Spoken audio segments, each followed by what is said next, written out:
Hey, Daryl here. This is my daily devotional.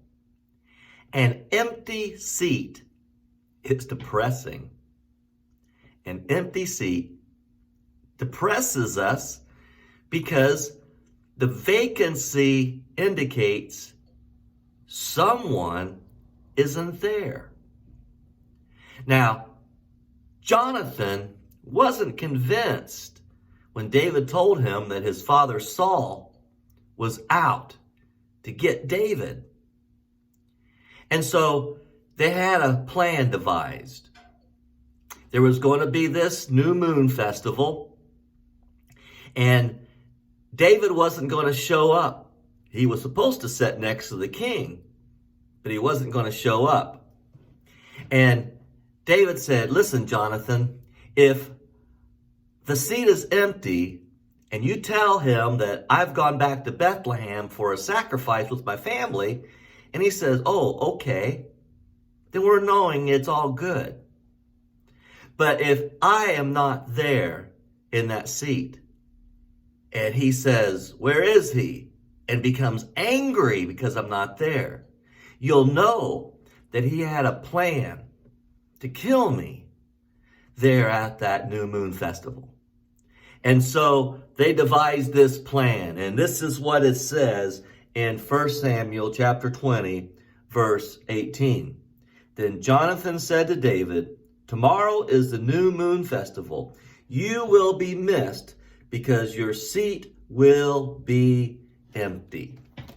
So, an empty seat indicates the absence of somebody. You ever considered what it means when your seat is empty? It may tell folks, "Wow, that person's sick, and we need to pray for them. Their seat is empty." It may say, "Oh, that person is out of town. We need to pray for their safe travel. Their seat is empty." It might mean that that person is just not committed, and we need to pray for that person because their commitment to fill their seat lacks.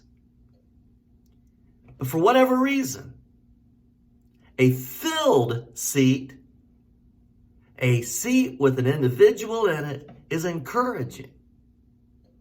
But here, in this instance, the seat was empty.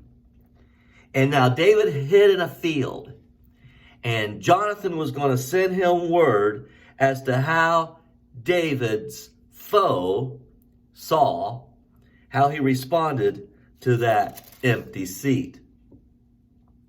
Verse 32, "Why should he be put to death? What has he done?" Jonathan asked his father.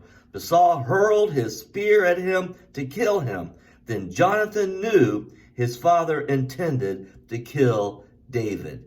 Yes, his anger flared when that seat was empty.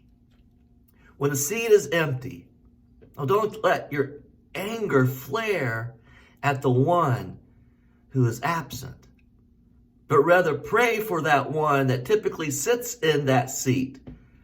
Or if I may take this out of context for just a moment, if you have chairs at your church, or if you have pews at your church, when that place in that pew is vacant because someone is sick, or someone is traveling, or someone is just not committed, that's purpose to pray for that person's empty seat. Not get angry, but to pray. This anger provoked in Saul proved to Jonathan, David's friend, that he really was out to get him. God bless you. Good day.